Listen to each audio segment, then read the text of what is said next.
నా పేరు లలిత, దున్నా లలిత. Teaching field అంటే నాకు బాగా ఇష్టం. 12 అవర్స్ కూడా టీచింగ్ ఫీల్డ్లోనే నేను గడిపేదాన్ని, ఎందుకంటే ఆ ఫీల్డ్ అంటే ఇష్టం కాబట్టి. మా సహోదరి మీ కుమార్తె లలిత సిస్టర్ కొరకై ప్రార్థన చేస్తుంటున్నాం. ఆ అమ్మాయి చచ్చిపోదు అనుకుంటాం, ఎవరైనా అనుకుంటారు ఆ పరిస్థితి, చచ్చిపోతుంది అనుకుంటాం. చాలామంది క్యాన్సర్ పేషెంట్లని నేను సలహా ఇచ్చి నేను గైడ్ చేశాను. ఇంకా నేను ఈ లోకంలో బ్రతుకును, భవిష్యత్తు అంతా మసగగా అనిపించింది. ఆకారం, కలర్ అన్నీ మారిపోయినాయి. అసలు ఇంక అనుకున్నాను నేను కాదు, నా పని అయిపోయింది అనుకున్నాను. మా చెల్లె మమ్మల్ని వదిలిపెట్టి పోతుందేమో అని చాలా సఫర్ అయినా డిసైడ్ అయిపోయాను, ఇంకోసారి హాస్పిటల్కి రావద్దు.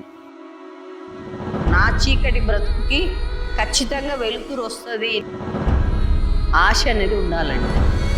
నేను బ్రతుకుతానన్న ఆశ మనల్ని ముందుకు నడిపిస్తుంది.